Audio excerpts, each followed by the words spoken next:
નમસ્કાર વિદ્યાર્થી મિત્રો, સ્વાગત છે આપ સર્વ વિદ્યાર્થી મિત્રોનું તમારી પોતાની YouTube ચેનલ ઓશન કોચિંગ ક્લાસીસમાં. વિદ્યાર્થી મિત્રો, ગાલા અસાઇનમેન્ટ બુક વર્ષ 2026 નું તમારા માટે આવી ગયું છે અને આ ગાલા અસાઇનમેન્ટ બુકની સંપૂર્ણ તૈયારીઓ કરવા માટે આપણી ચેનલ હંમેશા તત્પર રહેવાની છે. તો આ ગાલા અસાઇનમેન્ટ બુક છે તેની અંદર ગણિત, વિજ્ઞાન, ઇંગ્લિશ, એસએસ, સંસ્કૃત અને ગુજરાતી 6 વિષયના પ્રશ્નપત્રના સોલ્યુશનના વિડિયો આપણી આ YouTube ચેનલ ઉપર મુકાઈ ગયા છે. તો એકવાર અવશ્યથી જોઈ લેજો. જેની અંદર આજે આપણે ગાલા અસાઇનમેન્ટ બુકની અંદર આજે આપણે જોવાના છીએ ધોરણ 10 સામાજિક વિજ્ઞાન વિશે પ્રશ્નપત્ર નંબર 5 અને તેના સેક્શન બી નું સોલ્યુશન. વિદ્યાર્થી મિત્રો, આગળના તમામ પ્રશ્નપત્રના સેક્શન વાઇઝ સોલ્યુશન આપણી ચેનલમાં મુકાઈ ચૂક્યા છે. તો શરૂઆત કરીએ તેની પહેલા આજે તમારી ગાલા અસાઇનમેન્ટ બુક છે તેને માત્ર ને માત્ર 240 રૂપિયામાં તમે ઘર બેઠા મંગાવી શકો છો. તમારે તેને લેવા સ્ટેશનરીએ જવાની જરૂર નથી અને આ ઓનલાઈન ઓર્ડર કરવા માટેની જે લિંક છે તમને નીચે ડિસ્ક્રિપ્શનમાં આપવામાં આવેલી છે અથવા તો એ તમને વેબસાઈટ આપેલી છે www.navneetstore.com એના ઉપરથી પણ તમે તેને મંગાવી શકો છો. વિદ્યાર્થી મિત્રો, આજે ગાલા અસાઇનમેન્ટ બુક છે તેની ઓનલાઈન ફ્રી આન્સર કી તમને મળવા પાત્ર છે. ક્યાંથી મળશે તેની ઓનલાઈન ફ્રી આન્સર કી? તો ઓનલાઈન ફ્રી આન્સર કી મેળવવા માટે તમારી જે ગાલા અસાઇનમેન્ટ બુક છે તેને તમારી એક પેજ પાછળ ફેરવવાનું છે. ત્યાં તમને આવો એક QR કોડ દેખાશે. એ QR કોડને તમારા મોબાઈલમાં સ્કેન કરવાનો છે. જેવા QR કોડને તમે તમારા મોબાઈલમાં સ્કેન કરશો એક એપ્લિકેશન ડાઉનલોડ થઈ જશે જેનું નામ છે સ્માર્ટ ડિજીબુક.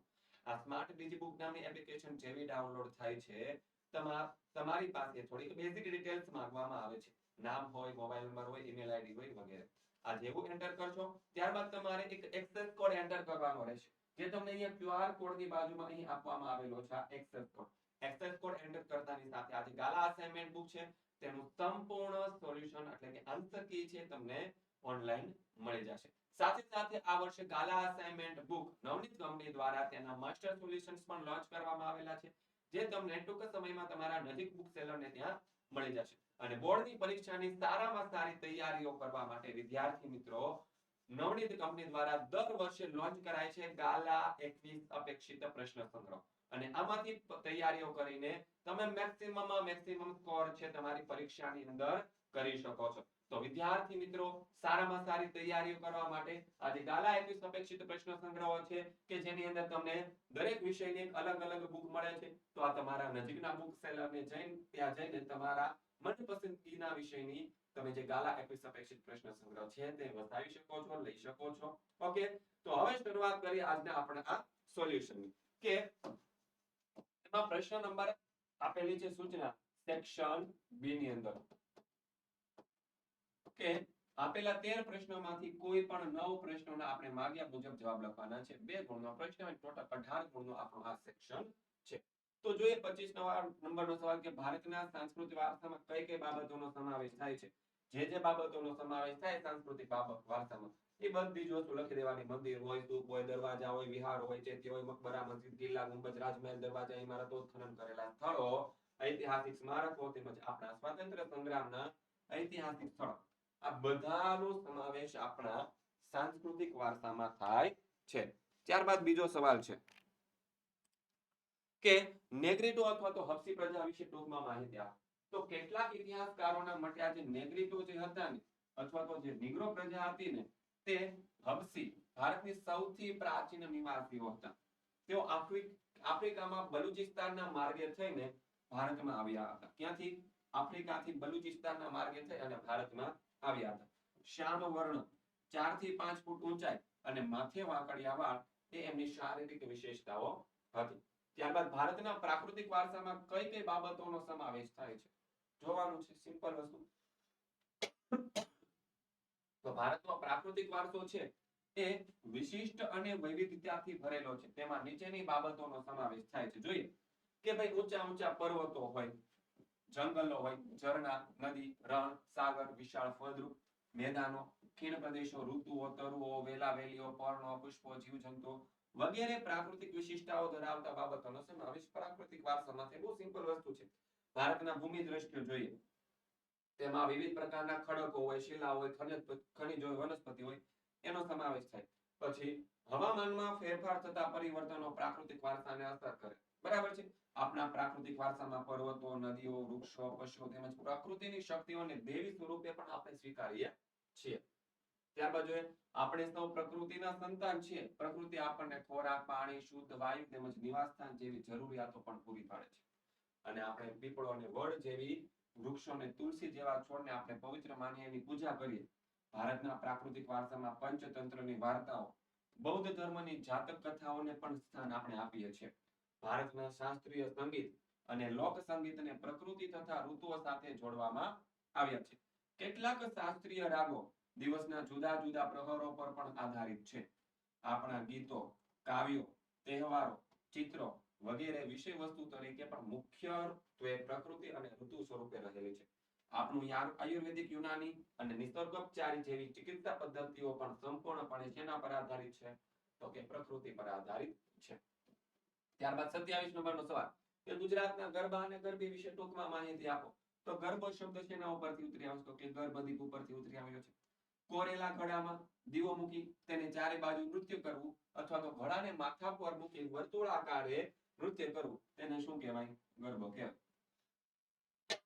પછી સમગ્ર ગુજરાતમાં નવરાત્રી છે આસો સુદ એકમથી આસો સુદ નોમ સુધી ક્યાંક ક્યાંક હોય દશમ કે શરદ પૂનમ સુધી પણ ગરબા રમાય છે. નવરાત્રી એ આપણી આદ્યશક્તિમાં જગદંબાનો પવિત્ર તહેવાર છે. આ દિવસોમાં ગરબી ગુજરાતની સ્ત્રીઓ માતાજીના ગરબા પણ ગાય છે. સામાન્ય રીતે ચોક કે મેદાનની વચ્ચે માતાજીની માંડવી મૂકી તેની વર્તુળાકારે ફરતા ફરતા તાલીઓના તાલે અને ઢોલના ધબકારે ગરબા ગાવામાં આવે છે. આ ઉપરાંત ગરબામાં ગરબા ગવડાવનાર અને ઝીલનાર સૌ હોય એ ઢોલના તાલે ગીત, સ્વર, તાલ મેળવી એક તાળી, બે તાળી, ત્રણ તાળી અને ચપટી સાથે હાથના હિલોળા સાથે ગરબા લેતા હોય છે. બરાબર છે. ગુજરાતમાં ગવાતી ગરબીનો સંબંધ મહદઅંશે શ્રી કૃષ્ણની ભક્તિ સાથે પણ છે. ગુજરાતના ભક્ત કવિ દયારામે ગોપી ભાવે શ્રી કૃષ્ણના પ્રેમની રંગભરી ગરબીઓ રચી છે. એ ગરબીઓએ ગુજરાતની સ્ત્રીઓને કંઠન કરી ગુંજતો કરી દીધો છે. વિદ્યાર્થી મિત્રો, જો તમે ધોરણ 3 10માં અભ્યાસ કરો છો, તમારે પરીક્ષાની સારામાં સારી તૈયારીઓ કરવી છે, તો તમારા માટે લોન્ચ કરાયો છે આઈએમપી બેચ. શું લોન્ચ કરાયો છે? આઈએમપી બેચ, જેની અંદર તમારે કેટલાક વિષયો છે, જેમ કે મેથ્સ થઈ ગયું, પછી સાયન્સ થઈ ગયું, પછી એસએસ થઈ ગયું અને ઇંગ્લિશ. આ 4 વિષયો મુખ્ય વિષયના જે આઈએમપી બેચ છે તે તમને આપણી એપ્લિકેશન ઓશન કોચિંગ ક્લાસીસ ઉપર મળી જવાના છે. બરાબર છે. હવે એમાં જોડાવા માટેની લિંક નીચે ડિસ્ક્રિપ્શનમાં આપવામાં આવી છે, તો આ કોન્ટેક્ટ નંબર ઉપર કોન્ટેક્ટ કરીને તમે મેળવી શકો છો. આ એની કેટલીક વિશેષતાઓ છે, તમે જોઈ શકો છો. બરાબર છે. જો કોઈ વાત ન સમજાય તો આ કોન્ટેક્ટ નંબર તમારા માટે જ છે. અને એક વિષયની પ્રાઇસ છે, મેથ્સની પ્રાઇસ તો કે 399, સાયન્સની તો કે 399, એસએસની 399 અને ઇંગ્લિશની 399. એટલે કે ચોકે 1600 રૂપિયામાં તમને આખો કોર્સ મળી જશે. હજી એક તમારા માટે ઓફર છે, એ હું તમને જ આપું છું. ખાલી જે ઓશન કોચિંગ ક્લાસીસના વિડિયો જોવે છે વિદ્યાર્થીઓ, એના માટે આ ઓફર છે કે જો તમે આઈએમપી બેચ ખરીદો છો, કઈ બેચ ખરીદો છો? આઈએમપી બેચ ખરીદો છો તો તમને સાથે બ્રહ્માસ્ત્ર બેચ છે એનું ફ્રી એક્સેસ મળી જશે. શું મળી જશે? એનું સંપૂર્ણપણે ફ્રી એક્સેસ તમને મળી જવાનું છે. પછી આગળ જોઈએ કે કુચીપુડી નૃત્ય વિશે સમજ આપો. તો જોઈએ, કુચીપુડી નૃત્યની રચના 15મી સદીના અરસામાં થઈ હતી. આ નૃત્ય મુખ્યત્વે સ્ત્રી સૌંદર્યના વર્ણન પર આધારિત છે. બરાબર છે. આ નૃત્ય સ્ત્રીઓ અને પુરુષો બંને દ્વારા કરવામાં આવે છે. આ નૃત્યમાં ભારતીય નૃત્યના પાયાની મુદ્રાઓ વણી લેવામાં આવી છે. ભારતીય નૃત્યના પાયાની મુદ્રાઓ છે એ આપણને કુચીપુડી નૃત્યમાં જોવા મળે છે. તે ક્યાંનું પ્રખ્યાત છે? તો કે આંધ્રપ્રદેશમાં ખૂબ જ પ્રચલિત છે. તેને અષ્ટભાગવતમ પણ કહેવામાં આવે છે. અને કુચીપુડી નૃત્યના ખ્યાતનામ ગુરુઓમાં ગુરુ પ્રહલાદ શર્મા, રાજા રેડ્ડી, યામિની રેડ્ડી, શોભા નાયડુ, આ બધા પ્રખ્યાત છે. પછી આગળ જોઈએ, ભારતમાં શાસ્ત્રીય નૃત્યના પ્રકાર જણાવી તેના ઉદ્ભવ સ્થાનો જણાવો. તો ભાઈ ભરતનાટ્યમ છે, કુચીપુડી છે, કથકલી છે, કથક છે, મણિપુરી વગેરે છે ભારતના શાસ્ત્રીય નૃત્યના મુખ્ય પ્રકારો છે. હવે બધાને આપણે એક પછી એક છે એનું ઉદ્ભવ સ્થાન જોઈએ. આપણે પાઠ્યપુસ્તકમાં આવે છે તે ભરતનાટ્યમનું ઉદ્ભવ સ્થાન ક્યાં છે? તો કે તમિલનાડુનો તાંજોર જિલ્લો. કુચીપુડીનું ઉદ્ભવ સ્થાન આંધ્રપ્રદેશ રાજ્ય. કથકલીનું ઉદ્ભવ સ્થાન કેરળ. કથકનું ઉદ્ભવ સ્થાન ઉત્તર ભારત અને મણિપુરીનું નૃત્ય છે તે મણિપુર છે. બસ સિમ્પલ એટલું લખો. 2 માર્ક્સ તમારા પાકા. આ પ્રશ્ન છે આ વખતે તમારી છે. આપેલા શબ્દોનો પરિચય આપો. પેલું છે કુમિન. જો આ લીલા કલરનો ચણિયો છે ને એ પૂછાઈ શકે. શોર્ટ ક્વેશ્ચનમાં પૂછાય છે ઘણીવાર.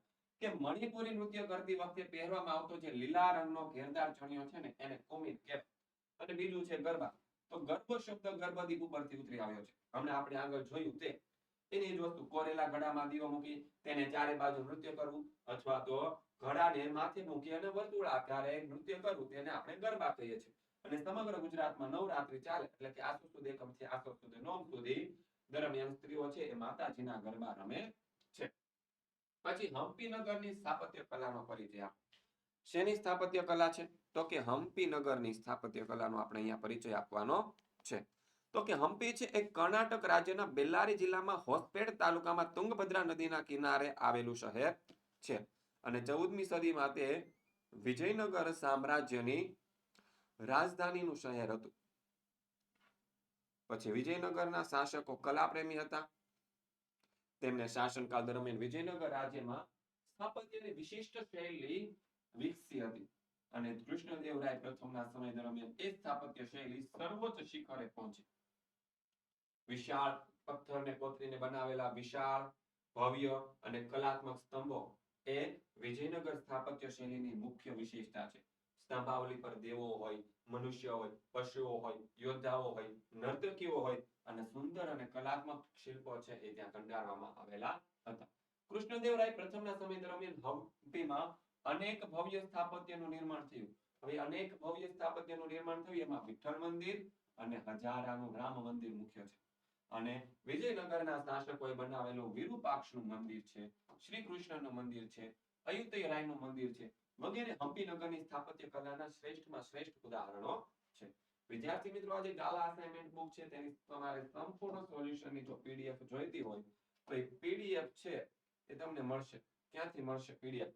તો પીડીએફ મેળવવા માટે તમારે છે ને ડાઉનલોડ કરવાની છે પોર્શન કોચિંગ ક્લાસીસ એપ્લિકેશન, જ્યાં તમને આ તમામ વિષયો જો છે બરાબર છે, આ તમામ વિષયોની તમને પીડીએફ મળી જવાની છે. જો કોઈ વાતનો ખ્યાલ ન આવે તો આ તમારા માટે જ કોન્ટેક્ટ નંબર છે. Any time you can call and ask any questions. Okay, તો આગળ વધીએ કે ઇલોરાની ગુફાઓ વિશે માહિતી આપો. કઈ ગુફાઓ વિશે? ઇલોરાની ગુફાઓ વિશે માહિતી આપો. તો જો ઇલોરાની ગુફાઓની વાત કરીએ તો ઇલોરાની ગુફાનું નિર્માણ ઈસવીસન 600 થી ઈસવીસન 1000 દરમિયાન થયેલું છે. ક્યાં આવેલી છે? તો કે રાજ્યના ઔરંગાબાદ પાસે આવેલી છે. મહારાષ્ટ્ર રાજ્યમાં ઔરંગાબાદ.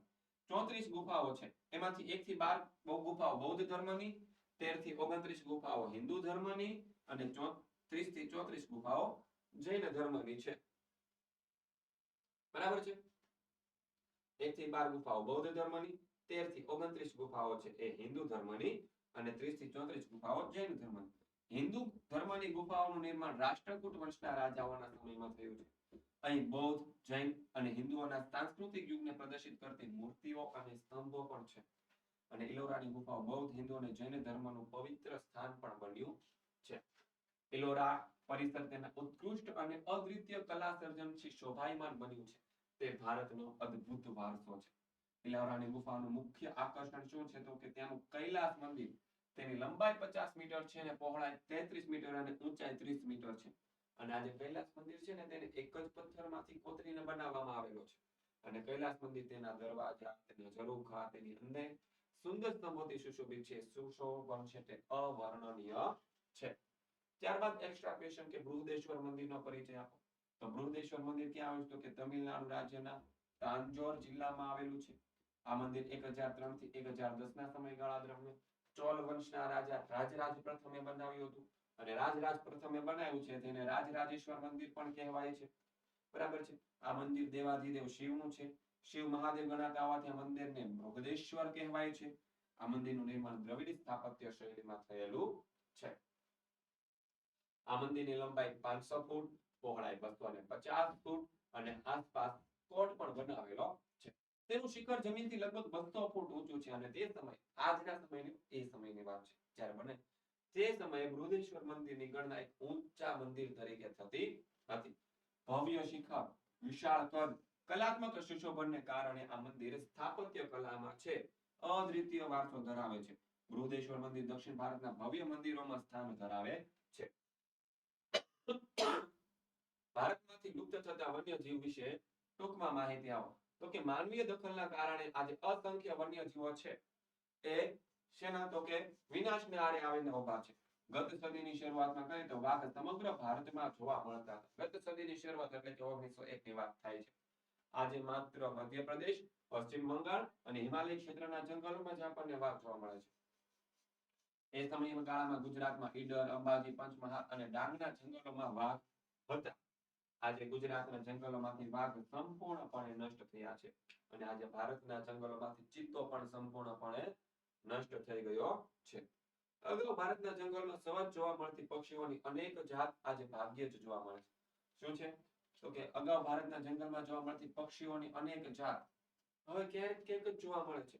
ગીધ, ગુલાબી ડોકવાળી બતક, સારસ, ઘુવડ આ બધા પક્ષીઓ ભયના આરે આવીને ઉભેલા છે કે લુપ્ત થવાની તૈયારીમાં છે. પછી અરુણાચલ પ્રદેશમાં એક સમયે મોટી સંખ્યામાં જોવા મળતા મોટા ચિત્રોલા આજે સરળતાથી જોવા મળતા નથી. પછી નદીના મીઠા પાણીમાં જોવા મળતી મગરની પ્રજાતિ ઘડિયાળ, ગંગે ડોલ્ફિન વિનાશના આરે આવીને ઉભેલા છે. ઓડિશા અને ગુજરાતના સમુદ્ર કિનારે રેતીના તટે ઈંડા મૂકવા આવતા સમુદ્રી કાચબાઓની સંખ્યા સતત ઘટતી જાય છે અને ગુજરાતના નર્મદા, તાપી અને મહી સાબરમતી નદીમાં જોવા મળતી જળ બિલાડી લગભગ લુપ્ત થઈ ગઈ છે. વન્યજીવ વિનાશના કારણ કે ભાઈ વન્યજીવ શા માટે વિનાશ થાય છે તો કે જંગલોની ઘાસભૂમિ અને જળ પ્લવિત ક્ષેત્રમાં માનવીની પ્રવૃત્તિઓના કારણે વન્યજીવોના કુદરતી રહેઠાણો છે એ જોખમમાં મુકાયા છે. જંગલોના વિનાશ પ્રાકૃતિક અસંતુલન માટે સૌથી વધારે કારણભૂત છે. પરિણામે જીવોની સંખ્યામાં ઘટાડો થયો છે. શિકારીઓ વાળ, ખાલ, હાડકા, શિંગડા, નખ વગેરે મેળવવા માટે પ્રાણીઓનો શિકાર કરે છે. પ્રાણીજ ઔષધિઓ કે સુગંધી દ્રવ્યો મેળવવા માટે કરવામાં આવતા શિકારથી ઘણા વન્ય પ્રાણીઓ લુપ્ત થવા લાગ્યા છે. પછી ખેતી માટે વધુ જમીન મેળવવાની લાલસા, ઇમારતો અને બળતણ માટે કરાતું વૃક્ષ છેદન, રેલવે, સડકો, હવાઈ મથકોનું નિર્માણ, બહુહેતુક યોજનાઓ અને નહેરોનું નિર્માણ, ખનિજોનું ખોદકામ, નવી વસાહતો, શહેરોનું વિસ્તરણ વગેરે વન્યજીવોને પ્રભાવિત કરે છે. નિર્વસિત થતા ઘણા વન્યજીવો પ્રાણ પણ ગુમાવે છે. બળતણ, ઘાસચારો કે પશુચારણ માટે જંગલ પર વધી રહેલા દબાણને કારણે વન્ય પ્રાણીઓનું અસ્તિત્વ જોખમમાં આવ્યું છે. પછી જંગલમાં લાગતી આગ ઘણા પ્રાણીઓને ભરખી જાય છે. બચ્ચા ઉછેરવાના કે ઈંડા સેવવાના સમયે જો જંગલમાં દાવાનળ ફાટી નીકળે ત્યારે ઘણા વન્ય પ્રાણીઓની સંખ્યામાં ઘટાડો જોવા મળે. પોતાના કુદરતી રહેઠાણો નષ્ટ થવાથી બેઘર બનેલા જે પ્રાણીઓ છે એ ઘણીવાર માનવ વસાહતમાં આવી ચડે. એ વખતે માનવી સાથેની અથડામણમાં તે ક્યારેક પોતાનો જીવ ગુમાવી બેસે છે. પછી 32 નંબરનો સવાલ કે મેંગેનીઝના ઉપયોગો જણાવો. તો ઘણી બધી જગ્યાએ મેંગેનીઝનો ઉપયોગ થાય છે. ક્યાં ક્યાં થાય છે જોઈએ તો કે મુખ્ય ઉપયોગ શું છે તો કે વિશિષ્ટ પ્રકારનું પોલાદ બનાવવા માટે કે જેને કાટ ન લાગે એ પ્રકારનું પોલાદ. આ પોલાદ લવચિક હોવાની સાથે સાથે મજબૂત પણ હોય. તેનો ઉપયોગ પટ્ટા, સળિયા વગેરે બનાવવામાં થાય. પછી મેંગનીઝના મિશ્રણથી પોલાદના પાટા અને સળિયામાં સ્થિતિસ્થાપકતા અને મજબૂતાઈ આવે છે. પછી ખડકો તોડવાના કે દળવાના યંત્રમાં પણ મેંગેનીઝ છે. મેંગેનીઝ યુક્ત પોલાદ વપરાય તે ઘસારા સામે ટકી શકે છે. પછી મેંગેનીઝનો ઉપયોગ ઘણા ઉપયોગમાં થાય છે. મુખ્યત્વે રસાયણ ઉદ્યોગ, બ્લીચિંગ પાવડર ઉદ્યોગ, કીટનાશક, સૂકી બેટરી, ટાઇલ્સ આ બધી વસ્તુમાં મેંગેનીઝનો ઉપયોગ થાય. પછી આ ઉપરાંત ચામડાના ઉદ્યોગ હોય, કાચ ઉદ્યોગ હોય, દીવાસળી ઉદ્યોગ હોય, ફોટોગ્રાફી ઉદ્યોગમાં પણ ઘણું ઉપયોગી છે. ચિનાઈ માટીના વાસણો અને રંગીન ઈંટો બનાવવામાં પણ છે આ મેંગેનીઝ ઉપયોગી છે. પછી આધુનિક યુગને ખનિજ યુગ કહેવાય છે. આ વિધાન સમજાવો. તો કે માનવીની લગભગ બધી જ પ્રવૃત્તિઓ સાથે ખનિજોમાંથી બનાવાયેલા સાધનો સંકળાયેલા છે. નાની ટાંકણીથી માંડીને વિરાટ કદના યંત્રો, વાહનો વગેરે ખનિજોમાંથી બને છે. ઔદ્યોગિક ક્રાંતિ પછી ખનિજોનું મહત્વ ઘણું વધી ગયું છે. આજના તમામ વિકસિત ખનિજોમાં વૈવિધ્ય અને સમૃદ્ધિ તથા તેનો ઉપયોગ માટે વિકસિત દેશો કોણ છે? વિકસિત દેશો ખનિજોના સમૃદ્ધિ અને તેના ઉપયોગ માટે આધુનિક જ્ઞાન અને તકનીકી વિકાસના કારણે સમૃદ્ધ થયા છે. તેથી આધુનિક યુગને શું કહેવાય છે? તો કે ખનિજ યુગ કહેવાય છે. પછી આગળ જોઈએ બાયોગેસ વિશે ટૂંક નોંધ લખો. તો ભાઈ બાયોગેસ છે ઉર્જા શક્તિ મેળવવાનું બિન પરંપરાગત સાધન છે. ખેતરનો કચરો હોય, નકામા કૃષિ પદાર્થો હોય, ખાંડના કારખાનાનો કચરો હોય, છાણ હોય, માનવ મળમૂત્ર વગેરેને કોહડાવી તેમાંથી મેળવવામાં આવતો ગેસ શું કહેવાય? તો કે બાયોગેસ કહેવાય. તે બેક્ટેરિયાની મદદથી રાસાયણિક પ્રક્રિયા દ્વારા બને, તેમાં મિથેન વાયુ છૂટો પડે અને તે દહનશીલ હોય. અને બાયોગેસ મેળવી લીધા પછી વચ્ચે વધેલા જે કચરા હોય એનો વિષાણુ વગરનું કિંમતી ખાતર પણ બને છે. આમ બાયોગેસ દ્વારા ઉર્જા અને ખાતર આ બંને વસ્તુ મેળવી શકાય. ફક્ત છાણમાંથી તૈયાર થતા ગેસને ગોબર ગેસ કહે અને બાયોગેસ અને ખાતર બનાવવાના સાધનને બાયોગેસ પ્લાન્ટ કહેવાય. ગામડામાં બળતણ માટે લાખો ટનનું લાકડું અને છાણ વપરાય. તેને બદલે જો બાયોગેસ વપરાય તો વૃક્ષો કપાતા બચાવી શકાય અને ગામડાની સ્વચ્છતામાં વધારો થાય અને તેમની ઘરેલુ ઉર્જાની અછતને આપણે ઓછી કરી શકીએ. ભારતમાં બાયોગેસ ઉત્પાદનમાં ઉત્તર પ્રદેશ પહેલા નંબરે, ગુજરાત બીજા નંબરે છે. ભારતનો સૌથી મોટો અને આદર્શ સામૂહિક ગેસ પ્લાન્ટ ગુજરાતના સિદ્ધપુર તાલુકાના મેથાણ ગામમાં આવેલો છે. અમદાવાદના દસક્રોઈ તાલુકાના રુદાતરમાં અને બનાસકાંઠાના દાંતીવાડા ખાતે પણ વિશાળ બાયોગેસ પ્લાન્ટ બનાવવામાં આવ્યો છે. વ્યક્તિગત અને સામૂહિક રીતે જો બાયોગેસ પ્લાન્ટ સ્થાપીને તેનો ઉપયોગ વધારવામાં આવી રહ્યો છે. પછી ચૂનાના ઉપયોગ જણાવો અથવા તો અબરખ વિશે જણાવો. તો ચૂનાના પથ્થરનો ઉપયોગ જોઈએ. સિમેન્ટ બનાવવામાં થાય, મકાન બાંધકામમાં થાય, પછી લોખંડને પીગાળવાની ભઠ્ઠીઓમાં અને રાસાયણિક ઉદ્યોગોમાં પણ ચૂનો છે એ વપરાય છે. આ ઉપરાંત તે કાચ, કાગળ, રંગ ઉદ્યોગમાં, ખાંડના શુદ્ધિકરણમાં ચૂનો, સોડા એશ, સાબુ આ બધી વસ્તુના ઉત્પાદનમાં તે ચૂનો ઉપયોગી છે. અબરખના ગુણધર્મો અને ઉપયોગો જોઈએ. શેના? અબરખના. તો કે અબરખ પારદર્શક, સ્થિતિસ્થાપક તથા ગરમી અને વિદ્યુતનું અવાહક છે. તે વિદ્યુતનું ઊંચું દબાણ સહન કરી શકે છે. આથી વિદ્યુતના ઉપયોગથી ગરમ કરવા માટેના હીટર, ઇસ્ત્રી વગેરે સાધનોમાં વિદ્યુત રોધક અને અગ્નિરોધક તરીકે વપરાય. ઉપરાંત અન્ય વીજ સાધનો, રેડિયો, ટેલિફોન, વિમાન, મોટર, ગ્રામોફોન, ધ્વનિ શોષક પડદા આ બધી જગ્યાએ વપરાય છે. બરાબર છે. તે ચળકાટ આપવા માટે કાચના પૂરક પદાર્થ તરીકે પણ વપરાય. પછી ભારતમાં બિહાર, ઝારખંડ, આંધ્રપ્રદેશ, રાજસ્થાન અબરખના મુખ્ય ઉત્પાદક રાજ્યો છે. આ ઉપરાંત કર્ણાટક, પશ્ચિમ બંગાળ અને તમિલનાડુમાંથી પણ આપણને અબરખ મળી આવે છે. ભારતમાં મસ્કોવાઇટ નામના અબરખનો વિશાળ જથ્થો મળી આવ્યો છે અને અબરખના ઉત્પાદનમાં વિશ્વ ભારતમાં પ્રથમ સ્થાન ધરાવે છે. કેટલામું સ્થાન ધરાવે છે? પ્રથમ. હવે ઉદ્યોગોનું મહત્વ શું છે સમજાવો. તો જોઈએ ઉદ્યોગોનું મહત્વ. તો કે રાષ્ટ્રની પ્રગતિ ઉદ્યોગોના વિકાસ પર આધારિત છે અને ઔદ્યોગિક વિકાસ વિના આર્થિક વિકાસ સાધી શકાતો નથી અને ઔદ્યોગિક વિકાસથી દેશનું અર્થવ્યવસ્થા ઘણી મજબૂત બને છે. જે દેશમાં ઉદ્યોગોનો વિકાસ થયો નથી અથવા તો ઓછો થયો છે તે દેશો કુદરતી સંસાધનોનો ઉપયોગ ઉદ્યોગોના કાચા માલ તરીકે કરી શકતા નથી અને એ દેશોના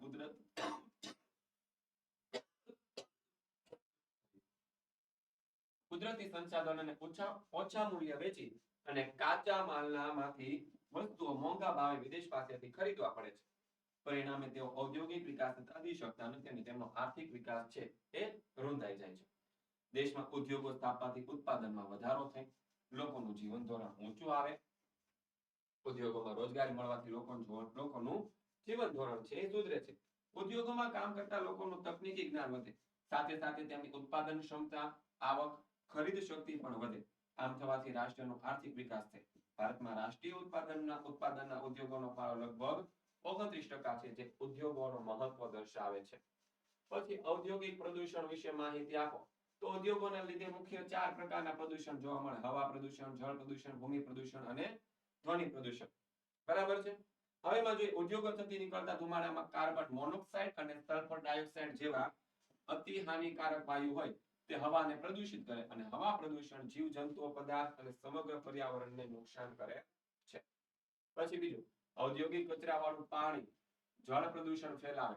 આજે ઘણા કારખાના સરકારી નિયમોને અવગણીને દૂષિત થયેલા પાણીને નદીમાં વહાવી દે છે. તેથી એ નદીઓ બીજા જળ સ્ત્રોતનું પાણી ખૂબ જ દૂષિત બન્યું છે. કેટલાક ઉદ્યોગોમાં ખૂબ જ અવાજ થાય છે. પરિવહન સાધનો પણ અવાજ ઉત્પન્ન કરે છે. મોટા યંત્ર અને જૂના થઈ ગયેલા મશીનોનો કર્કશ, મોટા અને તીવ્ર અવાજ લોકો માટે અસહ્ય થઈ પડે છે. તેથી કેટલાક વધુ પડતા અવાજો પણ પ્રદૂષણ કરે છે. તેથી માનવીને બહેરાશ આવી શકે છે. અતિશય ઘોંઘાટને કારણે માનવીની માનસિક તાણ પણ અનુભવે છે. પછી 35 નંબરનો સવાલ, રાસાયણિક ખાતર ઉદ્યોગની માહિતી આપો. તો કે જોઈએ, ભારતમાં રાસાયણિક ખાતરનું પહેલું કારખાનું 1906 માં તમિલનાડુના રાનીપેટ ખાતે સ્થપાયું હતું.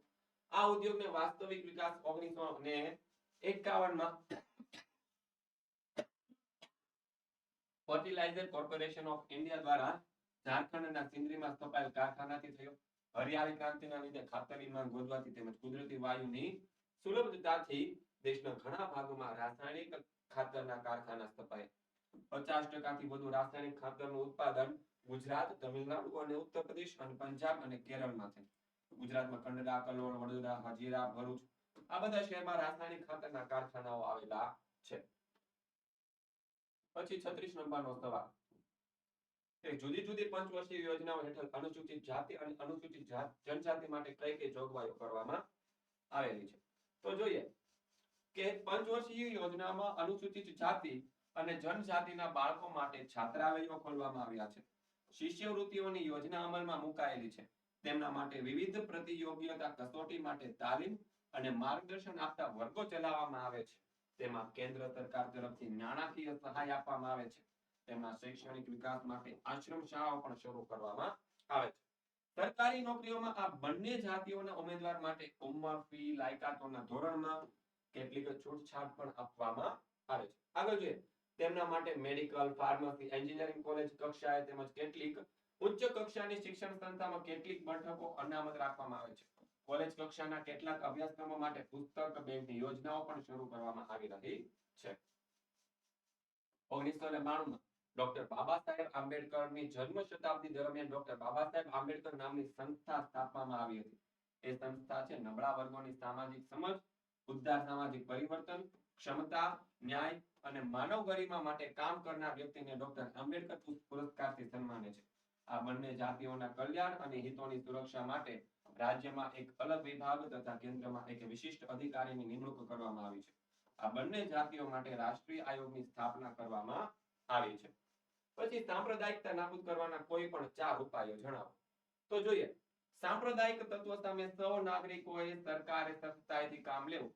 કોઈ પણ સંજોગોમાં તેની સામે ઝૂકવું નહીં. શિક્ષણ દ્વારા સાંપ્રદાયિકતાની અસરકારક રીતે નાબૂદ કરી શકાય. તેથી અભ્યાસક્રમમાં બધા જ ધર્મના સારા તત્વો દાખલ કરવા જોઈએ.